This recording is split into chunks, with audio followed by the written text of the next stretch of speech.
Hey guys, what's up? Radman Toys Raymond here. So ito guys, testingin lang natin itong unit na order ni Sir Chester ng Cebu City. Okay, so this is the EMG Seal and Arms International BLUS Airsoft Gas Blowback Pistol. Okay, so may pagka Glock 17 siya guys.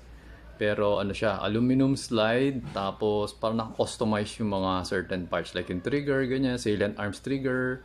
Tapos ito, this is made of metal. Tsaka this is made of metal. Okay, tapos may magwell siya, ganyan. Okay, so ito guys, testingin natin, FPS test. Before natin i-pack. Okay, so firing. Okay. Lakas din, no? Snappy. Okay. Ayan guys, open chamber. No more BB. Okay?